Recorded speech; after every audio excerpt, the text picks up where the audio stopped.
በአዲስ ጎዳና መሄድ ትጀምራለህ። የሉቃስ ወንጌል ምዕራፍ 1 ከቁጥር 13። በዚህ ክፍል አንድ መሄድ የሚጀምር ግለሰብ አለ። እሱም አጥማቂው ባፕቲስት ጆን የተባለው አጥማቂ ዮሐንስ የተባለው ሰው ነው። ከዘካርያስ እና ከኤልሳቤጥ የተወለደ ሰው ነው። ባፕቲስት ጆን ወይንም አጥማቂ ዮሐንስ በአሮጌው ኪዳንና በአዲሱ ኪዳን መካከል የተወለደ ብርቅዬ የሆነ የእግዚአብሔር ሰው ነው። ኦቲ ወይንም ኦልድ ቴስተመንት ብሉይ ኪዳን ሲያበቃ አዲሱ ኪዳን ሲጀምር ብሉይና በአዲሱ ኪዳን መካከለኛ ሆኖ የተወለደ የሚገርምና ብቸኛ ነብይ ነው። መካከለኛ ነው ብዬ ስላችሁ በእግዚአብሔርና በእኛ መካከል ያለው መካከለኛው ኢየሱስ ነው። እሱ ነው ያልኳችሁ አይደለም። በሁለቱ ኪዳናት መካከል ግን መካከል ላይ የነበረ የሚገርም ነብይ ነው አጥማቂው ዮሐንስ። ይህ ሰው መሄድ የጀመረው በአዲሱ ምዕራፍ ነው። አሮጌው ምዕራፍ ወይንም አሮጌው ኪዳን የተባለው ብሉይ ኪዳን ወይንም በዕብራውያን ጻፊ ስናነበው ስናይ አሮጌ ኪዳን የተባለው ብሉይ ኪዳን አለቀ። አዲሱ ኪዳን ሊጀምር የተወሰነ ምዕራፎች የተወሰነ ጊዜያት ሲቀሩ በሁለቱ መካከል እንደ መካከለኛ ነብይ ሆኖ መጥቷል። ክብር ለእግዚአብሔር ይሁን። ሁለቱም ኪዳናት የሚያስታርቅ ነብይ ይመስለኛል። ይሄ ሰው በጣም ገርሞኛል። እና ይሄ ሰው በሁለቱ ኪዳናት መካከል ተወለደ። በዚህ ክፍል ግን መጽሐፍ ቅዱስ እንደዚህ ይለናል። አንድ ዘካርያስ የሚባል ሰው ነበረ። ዘካርያስ ከኤልሳቤጥ ጋር ያለ ነቀፋ ሆኖ እግዚአብሔርን ምን ያደርጉ ነበረ? ያገለግሉ ነበር። አሮጌው ኪዳን ሲያበቃ አዲሱ ኪዳን ሲጀምር በአዲሱ ምዕራፍ እንዲራመድ ዘንድ ከጌታ በፊት ቢፎር ክራይስት በጌታ ፊት እንዲሄድ የተነሳ ነብይ ነው። አሜን አሜን። ከዚህ ትምህርት ዶክትሪን በኋላ some of us በአዲሱ ምዕራፍ መጓዝ ትጀምራላችሁ። አሜን። ይህ በአዲሱ ምዕራፍ እንዲጓዝ ዘንድ የተፈቀደለት አጥማቂው ዮሐንስ የተባለው ነብይ የተወለደው አንድ መውለድ ከማይችልና መውለድ ከማትችለው ሴት ኤልሳቤጥና ዮሐንስ ማነው ዘካርያስ ከሚባሉት ሰዎች ነው። ቀና በሉ። አንድ ጊዜ እግዚአብሔር ማይፀን ሲዘጋ ወይንም የሥራ በር ሲዘጋ ወይንም የሆነ ነገሮቻችሁን ጥርቅም አድርጎ ሲዘጋባችሁ ከጥቂት ጊዜያት በኋላ በአዲስ ጎዳና እንድትራመዱ ዘንድ የጌታ ፈቃድ ሲሆን ነው። ዘካርያስ ያለ ነቀፋ ምን ይሆን ነበር? እያገለገለው ነበር። ኤልሳቤጥስ በአምላኳ በእግዚአብሔር ፊት ያለ ነቀፋ ጌታን ስታገለግል ነበር። ክብር ለኢየሱስ ይሁን። ያገለገሉ እያለ ዘካርያስ በተራው በዕጣ ክፍሉ እግዚአብሔርን ያገለግል ዘንድ ወደ ውስጠኛው ክፍል ገባ አይደለም? በገባ ሰዓት ግን የጌታ መልአክ ተገናኘው። ኢየሱስ ጌታ ነው።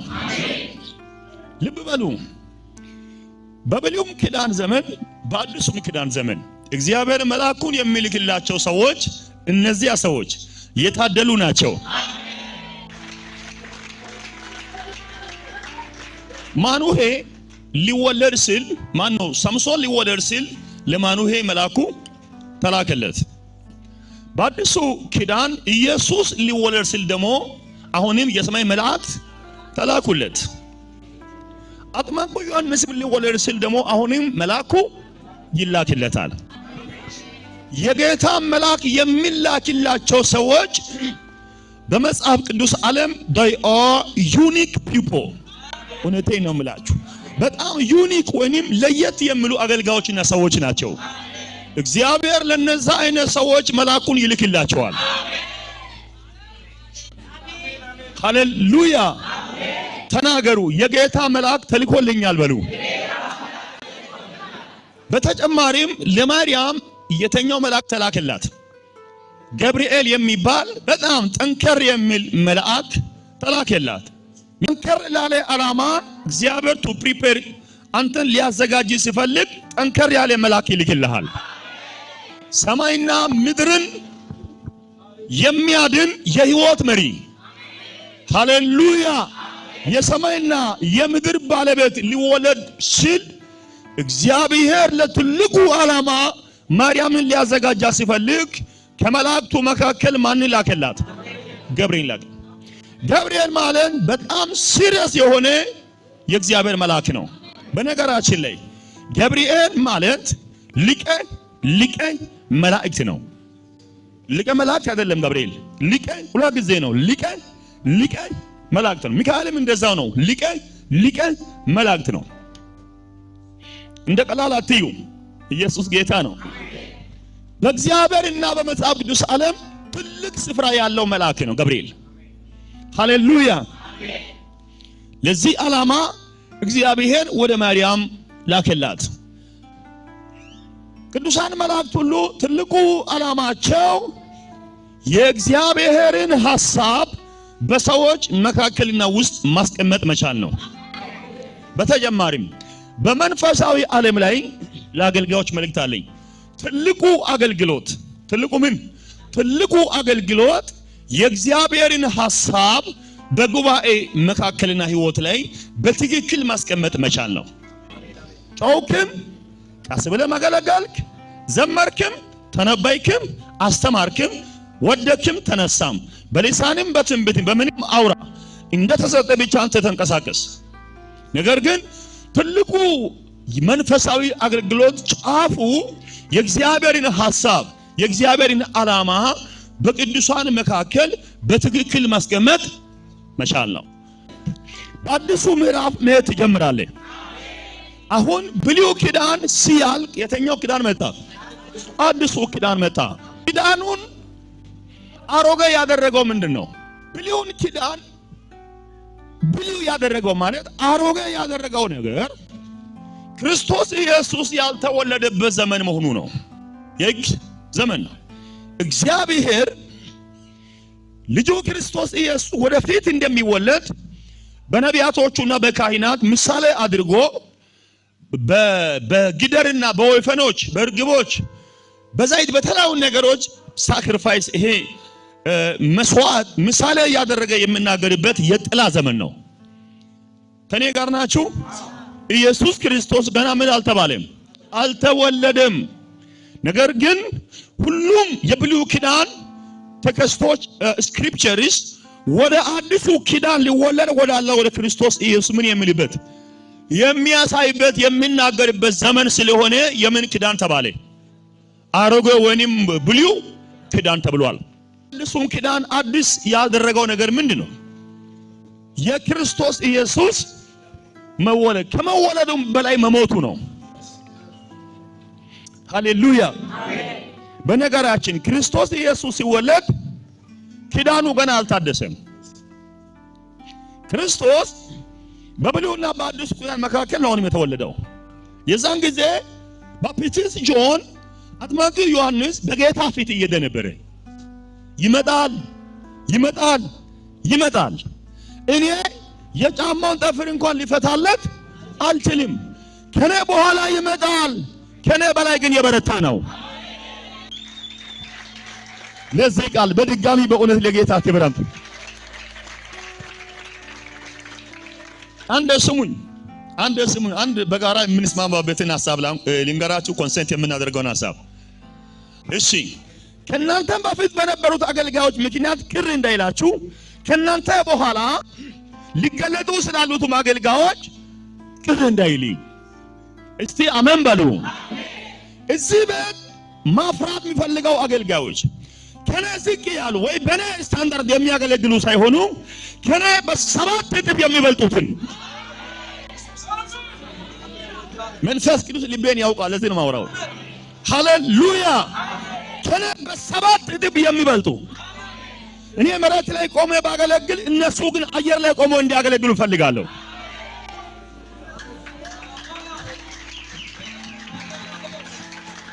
ሃሌሉያ።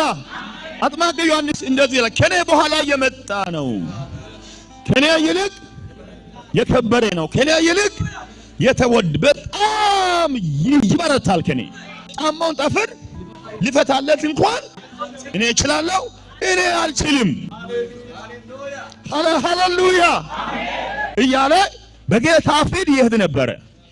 እየሄደ እያለ ግን ጌታ መጣ። ጌታ መጣና ተወለደልን።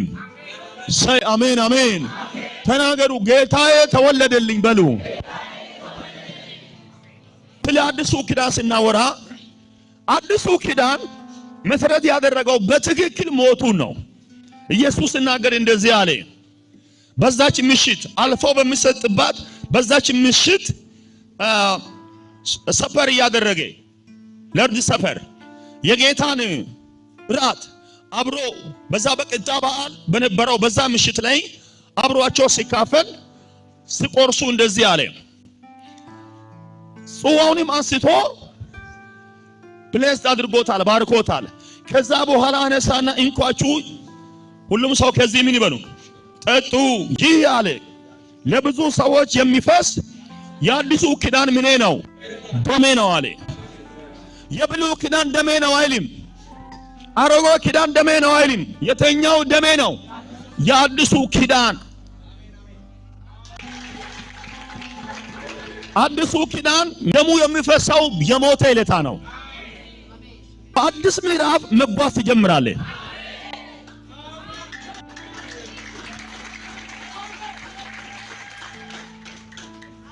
ወንጌል ምዕራፍ 1 ከቁጥር 17 አንብቡት። መንፈስ ቅዱስ በአዲሱ ምዕራፍ እንድትሄድ ፈቅዶልሃል። በነገራችን ላይ ቃሉን ከሰማችሁበት ሰከንድ ጀምሮ ህይወታችሁ ሙቭ ያደርጋል። I'm preaching the word of God። ይሄን እግዚአብሔርን ቃል እየሰበኩ ነው። አሁን እየሰበኩ ነው። just እየሰበኩ ያለ ህይወቴ ሙቭ ያደርጋል። እየሰማ ያለ ህይወቴ ሙቭ ያደርጋል። ከአንድ ከተለመደ ምዕራፍ ህይወቴ ወደ ማታውቀው ምዕራፍ ሙቭ ይደረጋል። ኢላሃላው በአዲሱ ምዕራፍ መጓዝ ይጀምራል።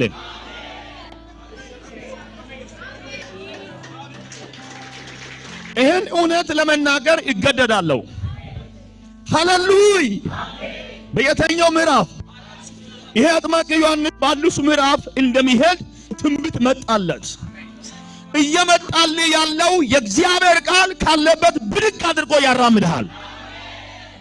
አጥማቂ ዮሐንስ በአዲሱ ምዕራፍ መሄድ እንዲችል አንድ በጣም ሁለትና ሶስት እጅግ አስፈላጊ ነገሮችን አወራላችኋለሁ። የመጀመሪያው መንፈስ በኤልያስ መንፈስ ይላል። ክብር ለኢየሱስ ይሁን። በማን መንፈስ ተናገሩ? በኤልያስ መንፈስ በሉ እስቲ። አሜን አሜን። ለመሆኑ የኤልያስ መንፈስ ምን አይነት መንፈስ ነው? The spirit of Elijah. The spirit of Elijah.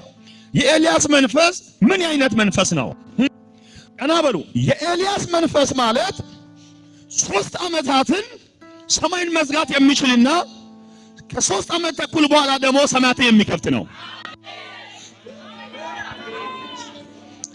ያዳ አሁን መሄድ የምትጀምረው በሚዘጋና በሚከፍት መንፈስ ነው። ከዚህ በኋላ እሽሩ አትላቸውም፣ እባክህ አትላቸውም። መዝጋትና መክፈት በሚችል መንፈስ መሄድ ትጀምራለህ። እግዚአብሔር በሚያፈርስ መንፈስ ያራምድሃል። እግዚአብሔር በሚገለብጥ መንፈስ ያራምድሻል። እግዚአብሔር መምታት የሚችል ስፒሪት ይሰጥሃል። ተባረኩ። ቁጭ በሉ። ኤልያስ በአዲሱ ምዕራፍ መራመድ እንዲችል እጅግ አስፈላጊው ምንድነው? አንደኛው መንፈስ ነው። እዚህ አቤት ኑያቴ ጥቂት የማይባሉ ልጆች አሉ። ሰማይና ምድር በማይቋቋመው መንፈስ የሚራመዱ የጨለማን ዓለም የሚያፈርስ መንፈስ ያለባቸው ማግኘትም የማይከለክላቸው የትኛውን ጥቁር መንፈስ የማያግዳቸው በነፋስ ፍጥነት የሚሄዱ ልጆች ይነሳሉ። በአዲስ ምዕራፍ መሄድ ትጀምራላችሁ። በአዲስ ጎዳና መራመድ ትጀምሪያታለሽ። ትጀምራለሽ። ተናገሩ። ጀምሬያለሁ በሉ። ቃል አውጣ። ጀምሬያለሁ በሉ።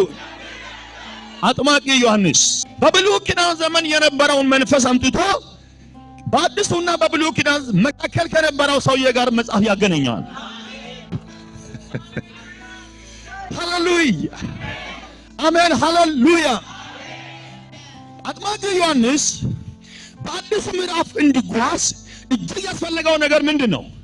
መንፈሱ ነው። ይህ መንፈስ በኤልያስ የነበረው አይነት መንፈስ ነው። ኤልያስን ይህንና ውሃ ማጣቱ የሰራጵታን ሴት መጥቶ እስኪለምን ድረስ እህል ማጣቱ ውሃ ሰማይን እንዳይዘጋና እንዳይከፍት ከለከለው እንዴ? አልከለከለውም። ማጣታቸውና ማግኘታቸው ለማይከለክሉ ልጆች ይነሳሉ። ምንም የለም እየተባሉ ግን በር የሚያስከፍቱ እችልም እየተባለች ግን ለብዙዎች በረከት ሆናለች።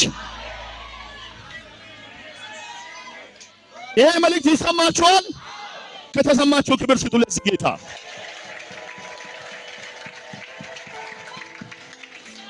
ነብዩ በጣም የሚገርም ሰው ነው። አንዳንድ ጊዜ የሚዘጋና የሚከፍት መንፈስ እያለ ግን እንጀራ ልትለምን ትችላለህ፣ ልትቸገር ትችላለህ፣ ዝቅ ልትል ትችላለህ፣ ልትታመም ትችላለህ። እግዚአብሔር ግን ይለኛል በአዲሱ ምዕራፍ ትጓዛለህ። እግዚአብሔር ግን ይለኛል በአዲስ ክብር ትገለጣለህ። ሰማይና ምድር ሊቋቋመው በማይችለው ክብር መጓዝ ትጀምራለህ። ተባረኩ። ብዙዎቻችሁ ከዚህ መልእክት ጋር እየተገናኛችሁ አይደለም። ነገር ግን I have to preach መስበክ አለብኝ። እኔ የሚሰሙ ሰዎች ስላሉ እሰብካለሁ። እነዚያን ሰዎች ይሄ መልእክት ብድግ አድርጎ ይወረውራቸዋል።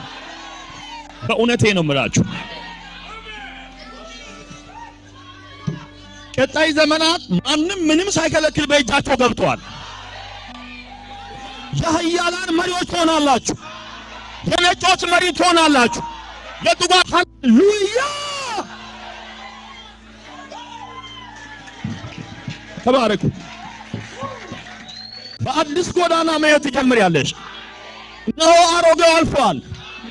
ሃሌሉያ። በአዲስ ጎዳና መንቀሳቀስ ትጀምራለህ። እግዚአብሔር ከኃያላን ጋር ያሰልፈሃል። ወይኔ አቤ የኤልያስ መንፈስ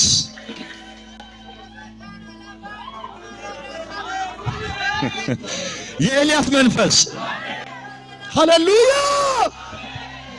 እንደዚህ በሉ፣ በአዲስ ምዕራፍ ለመራመድ በሉ፣ መንፈስ ያስፈልገኛል በሉ። በውስጣችን የእግዚአብሔር መንፈስ አለ እና ይሄን መንፈስ መቆስቆስ አለብኝ። ሰዎች ብዙውን ጊዜ አንድ የሚስቱበትን አቅጣጫ ልንገራችሁ። እኔ ድሮ በ60ዎች ላይ ጌታን አምኛ ሌላ መንፈስ ምን ያስፈልጋል ብሎ ተኝቷሉ። 70ዎቹ ላይ ጌታን አምኛ መንፈስ በእኔ ውስጥ አለ ብሎ እና ያ መንፈስ ምን ሰራ? መንፈስ አለብኝ የለብኝ ሳይሆን መንፈሱ ምን ሰራልኝ ነው ጥያቄ። ኢየሱስ ጌታ ነው። አይገርምም? በኤልያስ ውስጥ የነበረው መንፈስ ኤልያስ ሞቶ እንኳን በአዲሱ ኪዳንም እየሰራ ነው። በውስጣችን ያለው መንፈስ እንዲሰራ ምን ማድረግ አለብን? መንፈሳችንን መቀስቀስና ማሰራት አለብን። ኦኬ። ከማንኛው ነገር በፊት በውስጥ የጌታ መንፈስ እንዳለ እርግጠኛ ሁን።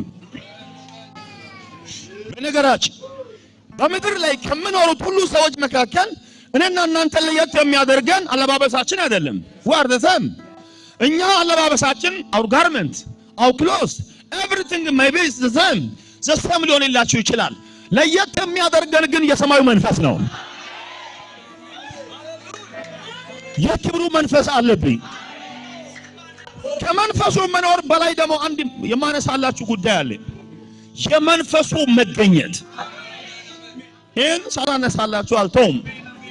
የመንፈሱ ምን እባካችሁ መገኘቱ ይኑራችሁ። የመንፈሱ መገኘት ተናገሩ። የመንፈሱ መገኘት በሉ እስቲ። በውስጣችን ያለው መንፈስ እንደ ቀላል አኒ መንፈስ ቅዱስን እንደ ተራ መንፈስ አትዩ። እንደ ኖ he is not መንፈስ ቅዱስ ሃይማኖት አይደለም። መንፈስ ቅዱስ ሃይማኖት አይደለም። መንፈስ ቅዱስ ድርጅት አይደለም። መንፈስ ቅዱስ ስብከት አይደለም። መንፈስ ቅዱስ የሆነ ትሬንድ አይደለም። ኖ መንፈስ ቅዱስ የዘላለም አምላክ ነው።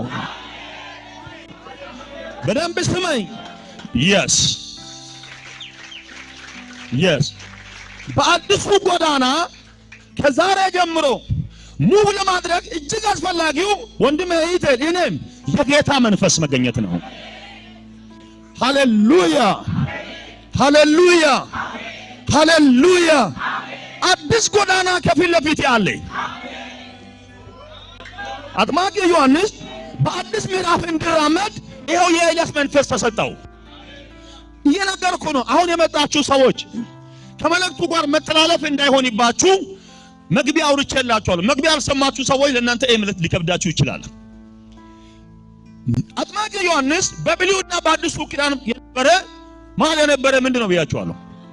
ታላቅ ነቢይ ነው። አሮጌው ብሉይ ኪዳን ሲያልቅ አለቀ። አዲሱ ምዕራፍ በአዲሱ ኪዳን መግቢያ ላይ ጀመረ። ስለዚህ ከጌታ ፊት በፊት እንዲሄድ የኤልያስ መንፈስ አስፈልጎታል።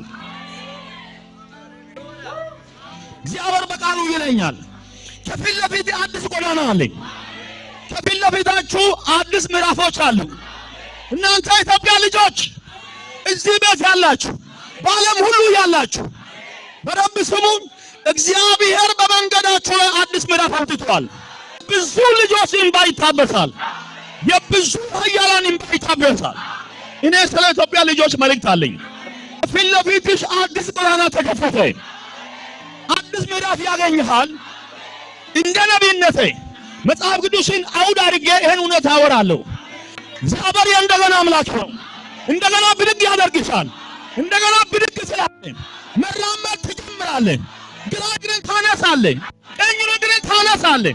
እግዚአብሔር ከኃያል ምዕራፍ ጋር ያገናኝሃል። በአዲሱ ምዕራፍ መጓዝ ትጀምራለህ።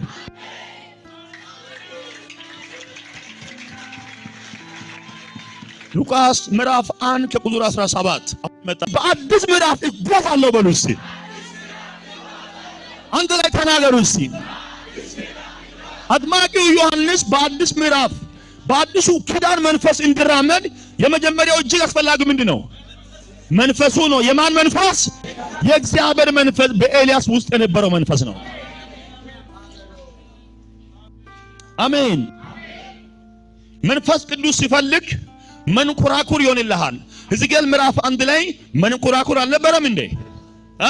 መንኩራኩር ሆኖ መንፈሱ መጣ፣ ብድግ ያደርግሃል። ሃሌሉያ። በጋዛ ኢትዮጵያውን ጃንደረባ ካጠመቀው በኋላ ከጋዛ አንስቶ ወደ አዛጦን የወሰደው የማን መንፈስ ነው? የጌታ መንፈስ ነው። ወደ አዲሱ ምዕራፍ ወይኔ ከአንዳንድ ሰዎች ፊት አሮጌ ምዕራፍ አብቅቷል። አሮጌ ነገር ተዘግቷል። መንፈስ ያወረኛል። ከአዲሱ ነገር ጋር ትገናኛለህ። እግሮቻችሁ በዚህ መልእክት ይፈታል። የሆነ ወጥመድ ከእግራችሁ ይወድቃል። ለመጀመሪያ ጊዜ እግሮቻችሁ ታነሳላችሁ። ለመጀመሪያ ጊዜ አገልግሎታችሁ መራመድ ይጀምራል። ለመጀመሪያ ጊዜ ኢኮኖሚ ይራመዳል።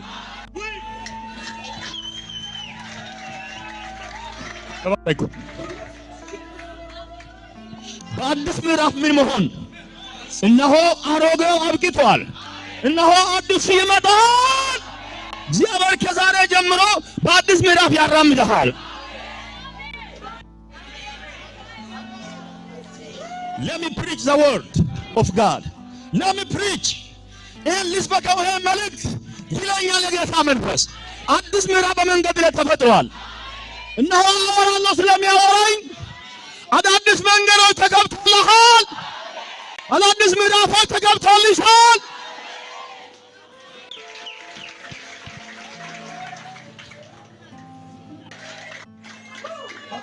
ትወደዳላችሁ፣ ትወደዳላችሁ። በአዲስ ምዕራፍ መጓዝ ትጀምራለህ።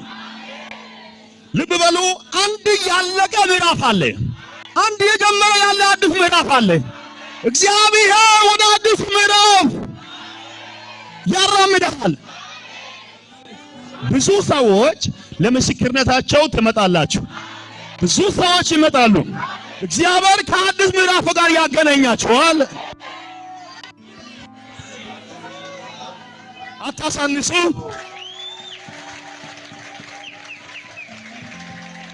ሁለተኛው በአዲስ ምዕራፍ ለመራመድ ለአጥማንስ እጅግ አስፈለገው ምንድነው? ኃይል ነው። አንደኛው መንፈስ ነው። ሁለተኛው በኤልያስ መንፈስና ኃይል ይላል። አንደኛው ኃይል ነው። ሉቃስ ወንጌል 1:17ን ጨራርሳችሁ አንብቡት ታገኙታላችሁ። በኤልያስ መንፈስና ምን ኃይል በአዲስ ምዕራፍ፣ በአዲስ ኪዳን፣ በአዲስ ጎዳና ለሚራመዱ ሰዎችና ሰው እጅግ አስፈላጊ ነገር ኃይል ነው።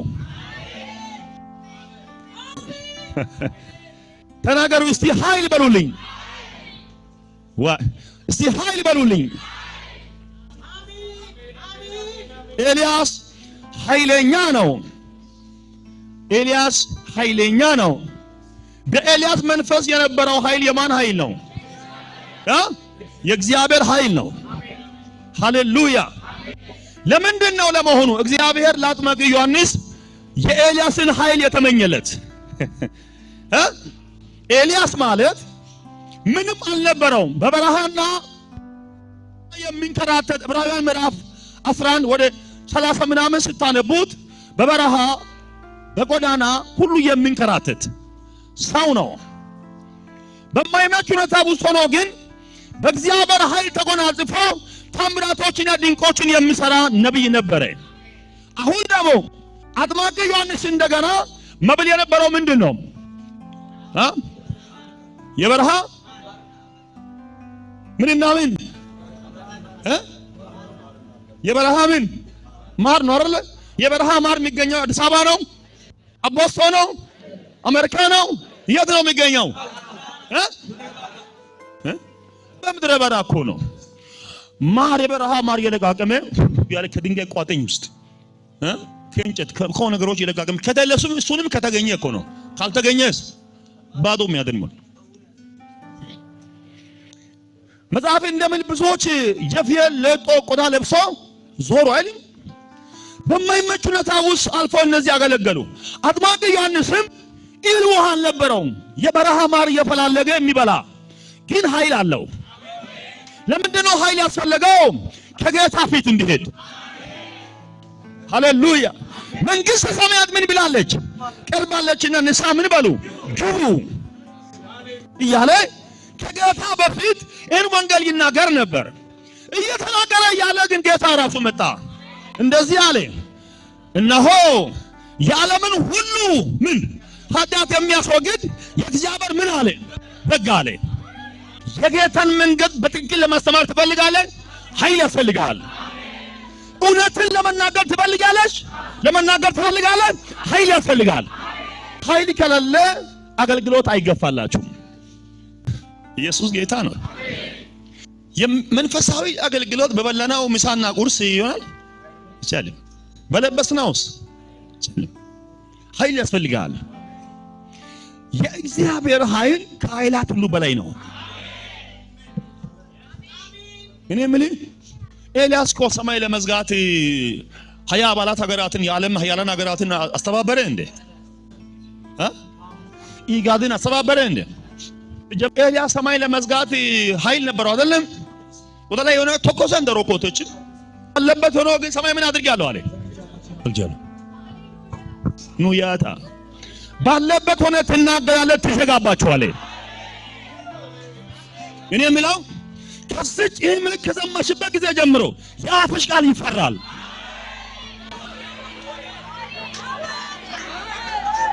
የአፍሽ ቃል ይፈራል።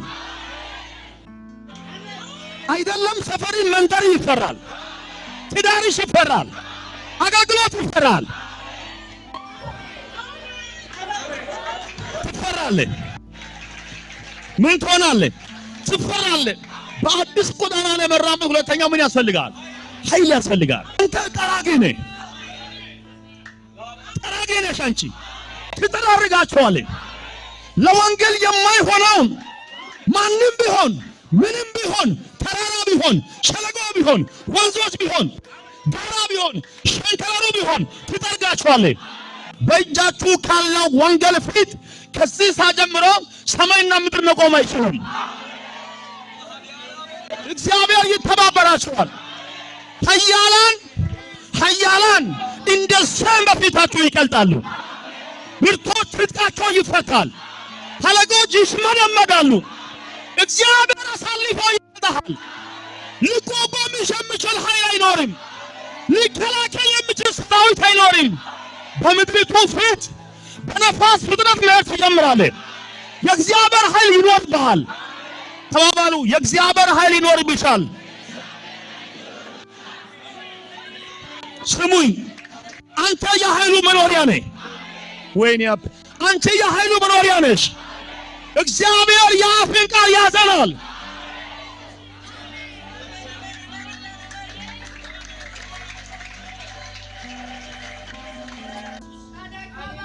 ክብር ክብር ክብር ክብር አምጡለት።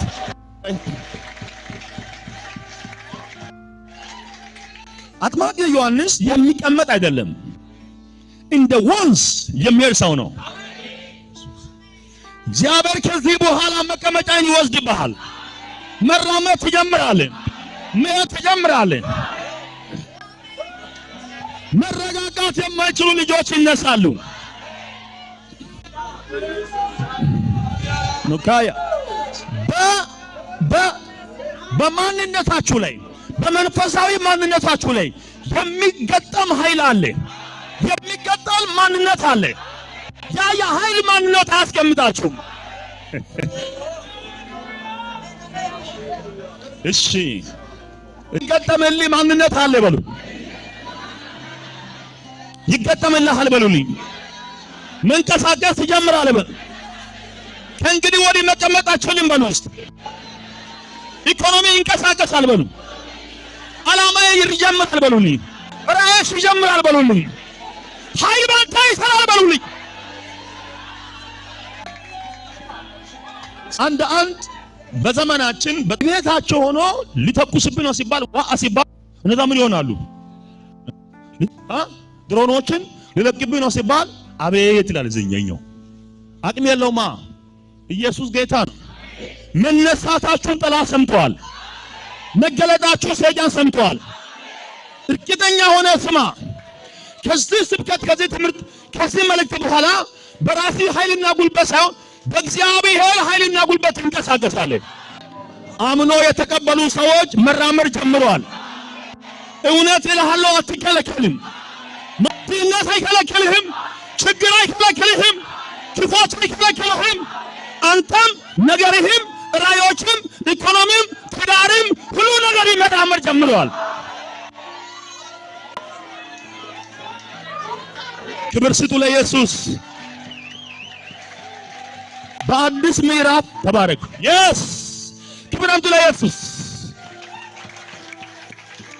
አይታችሁ የማታውቁት አዲስ ጎዳና ተከፈተ።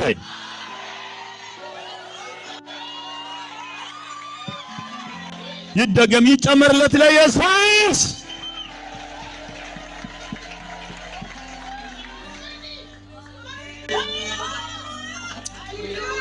ሁሉያቴ ስሙኝ። ፊልጶስ ካጠመቀው በኋላ ከመቼ እንደሄደ አላወቀም። ብራዘር ፕሬስ አድርጎ የሄደ እንዳይመስልኝ መንፈሱ ብድግ አደረገ፣ ወረወረው። መሄዳችሁን ሳታውቁት መንፈስ የሚወስዳችሁ ሰዎች አላችሁ።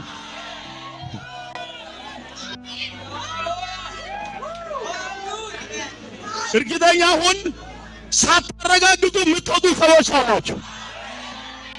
ኑያታይ መንፈስ ፕሬስ ያደርግልሃል። እዛው ትገኛለህ፣ እዛው ትገኛታለሽ። ክብር ክብር ክብር ክብር ተባረክ። ከአዛጦን የተነሳው ፊልጶስ የት ሀገር ተገኘ? ከጋዛ የተነሳው ፊልጶስ የት ተገኘ? አዛጦን ላይ ተገኘ። እንዴት መጣው? ጌታ ሆይ ምን አመጣኝ? ጌታ ሆይ ምን ሆኜ ነው? ትገኛለህ፣ እዛው ትገኛለህ። ተናገሩ አምናችሁ እዛው እገኛለሁ በል። የህልም እንጀራ የመሰላችሁ ነገር ምንድነው? ዛሬ ኑያታ የህልም እንጀራ የመሰለሽ ነገር ምንድነው? እግዚአብሔር ይለኛል እዛው ትገኛለሽ፣ እዛው ትገኛለህ፣ እዛው ትገኛለሽ። ተባረክ ተባረክ። አንድ ጊዜ ጴጥሮስ ነው ምን የመሰለው ወጣ ህልም መሰለው፣ ቅዠት የመሰለው ሰውየው ወጥቷል። አዲስ ምዕራፍ ያገኝሃል። አልወጣም ብትል አትችልም፣ አልፈልግም ብትል አትችልም። እግዚአብሔር ከብቶልሃል። ትቀላቀላችኋለህ፣ መጓዝ ትጀምሪያታለሽ። አዲስ ምዕራፍ ከፊት ለፊት ያለ መጓዝ፣ በአዲስ ጎዳና መሄድ ትጀምራላችሁ። በአዲስ ምዕራፍ መሄድ ትጀምራለህ። ለዚህ ሐሳብ ሁለት አስፈላጊ ነገሮችን ነግሬያችኋለሁ። የመጨረሻውን አንብላችኋለሁ።